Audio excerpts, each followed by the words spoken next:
palabra viva. Esa palabra está produciendo en mi espíritu. Y de ese evangelio de Juan, ese encuentro de Jesús con la mujer samaritana es un encuentro muy claro, porque Jesús está revelando principios del reino que nosotros no podríamos aprender con la sabiduría de este mundo. Es que la sabiduría de este mundo es muy diferente a la sabiduría de Dios, a la sabiduría que viene de lo alto. No quiere decir que la sabiduría de este mundo no sea útil, es muy útil. Entre nosotros tenemos personas inclusive muy doctas, muy especiales. Tenemos personas que están haciendo 3 carreras en la universidad. Tenemos una persona, por ejemplo, está haciendo 3 carreras antes de graduarse en el colegio.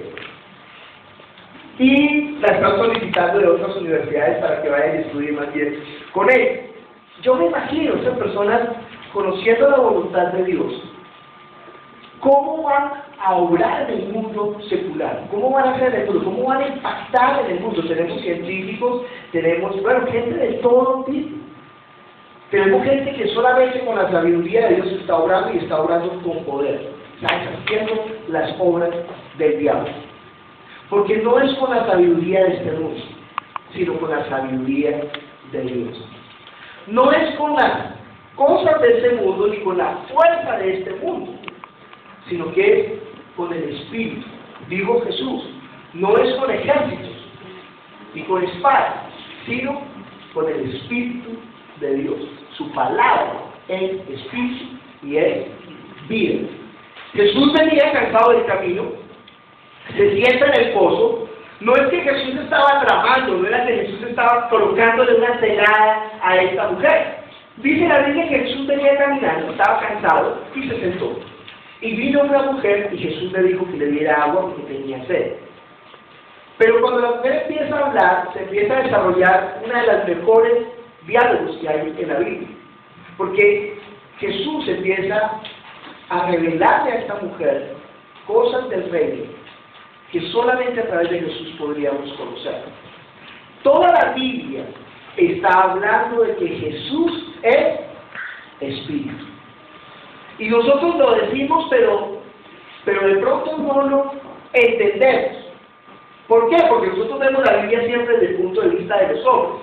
Nosotros pensamos que cuando Jesús está hablando de agua viva, estamos pensando de una soda que contiene, de una gaseosa. Cuando Jesús está hablando de la cosecha, entonces nosotros estamos pensando en el plátano, o estamos pensando en el trigo. Pero Jesús está hablando de los espíritus. Cuando Jesús está hablando de adorar, nosotros pensamos que está hablando de cantar canciones. Pero está hablando aquí de tener la comunión con Él, el Espíritu y en verdad. No es cantar canciones. Nosotros cantamos canciones. Nos cuidamos mucho que las letras sean bíblicas. Incluso hemos cambiado muchas canciones. Y ustedes están escuchando mejor la última canción, es una canción que compuso el grupo de alabanza, que compuso Julio, y está dando la voluntad de Dios, está hablando acerca de la palabra que es vida. Pero esta música, esas canciones solamente están preparando nuestra alma, están preparando nuestro ser, nuestra personalidad, para recibir la palabra de Dios, que es espíritu y que es vida. Hay algunas personas tienen dificultad, por ejemplo, cuando vienen por primera vez a nuestra iglesia, porque estarían esperando escuchar las palabras religiosas. Es que hay una gran diferencia entre la religión y entre la comunión con Dios en espíritu y en verdad. Es una gran diferencia. Mire, ¿quiénes eran los más religiosos en la época de Jesús?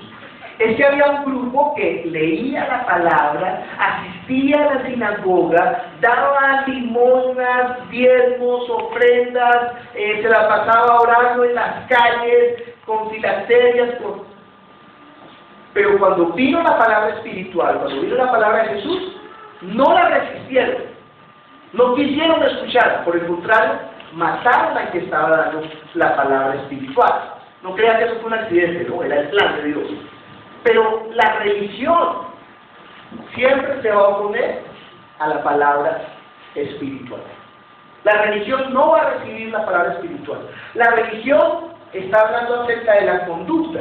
La religión está hablando acerca del alma. La religión está hablando acerca del cuerpo. ¿Quién dio la mejor religión? ¿Quién fue? Dios. Le dio la religión a los judíos. Es la religión judía. Eso está hablando Jesús y la mujer samaritana. Ella le dice, ¿cuál es la mejor?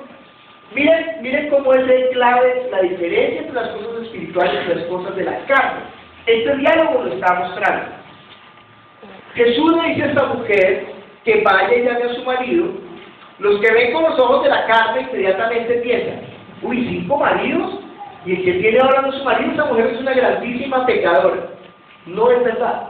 Esta mujer es una mujer cumplidora de la ley, una mujer que tenía a Dios hasta el extremo de casarse 5 veces por la ley. Porque la ley judía decía que si una mujer se casaba y su esposo moría y no había tenido descendencia, no había tenido hijos, tenía que casarse hasta tener hijos. Eso decía la ley. ¿Por qué? Porque todas las mujeres israelitas estaban siendo el camino por el cual iba a venir el Mesías. No sabían cuál iba a ser. Por eso la ley dijo, no, era pecado no tener hijos. Porque ellos iban a ser el camino para el Mesías. Pero hasta que no tuviera hijo, el que no tuviera hijo no era su esposo. Por eso le dicen 5 maridos han tenido, pero el que tienes ahora no es tu marido. ¿Por qué? Porque no ha tenido hijos todavía con él. Por eso cuando los saduceos le preguntan a Jesús que si una mujer se casó con 7 hermanos, pero no tuvo hijo de ninguno, ¿cuál de ellos va a ser el marido de ellos? Entonces Jesús siempre responde igual, ustedes no entienden, son necios, son tontos, no hablan de somos espirituales, no ven espiritualmente, en el cielo ni nos casaremos ni nos daremos en casamiento. Ay, pero yo estoy tan enamorado de mi pachichurri. No, ¿saben qué? Aproveche al pachichurri aquí, porque cuando entremos en el reino de los cielos vamos a ser completamente espíritu. Entonces no vamos a tener nada que ver con las cosas de este mundo, de la carne. No se preocupen. Preocúpense por qué. Por su espíritu. ¿Pero desde cuándo? Desde ahora. La semana pasada hablamos de eso y es muy importante. Es que lo único que nosotros le vamos a regresar a Dios es nuestro espíritu. ¿Cómo le va a devolver usted su espíritu a Dios? Muerto. Si le devuelve su espíritu muerto a Dios, entonces usted va a estar destituido por siempre de Dios. Si usted le devuelve a Dios el espíritu pobre, desnudo, miserable, ¿qué le va a decir? Siervo infiel. Por eso dice en Apocalipsis, vístete con ropas blanqueadas en mi sangre, compra oro refinado en mí. Eso no está hablando de las cosas de la carne, está hablando de las cosas del espíritu. ¿Por qué? Porque Dios es espíritu. Y los que le adoran en espíritu y en verdad es necesario que le adoren. Aprenda a diferenciar entre la religión y entre el espíritu. La religión es una sensación, la religión es un sentimiento, la religión mueve la carne y las emociones. Es que nosotros podríamos, para sentirnos más espirituales, apagar la luz y que la música, decir a los músicos, a ver músicos, muevan la música más suave, consientan más a la gente. Y el que está dirigiendo la alabanza podría quebrantar la voz y empezar a decir, Padre, estamos aquí delante del tuyo. Y todos pondríamos tristes y lloraríamos y diríamos, uy, ¿cómo se movió el espíritu? No tuvo nada que ver con el espíritu. Fíjense más bien cómo se movió la carne, cómo se movió el alma. Pero cuando por la palabra de Dios usted comienza a tomar decisiones en su vida y a ser transformado por la palabra de Dios, entonces diga cómo se movió el espíritu. Ahí sí diga cómo se movió el espíritu, porque las palabras de Él son espíritu y son vida.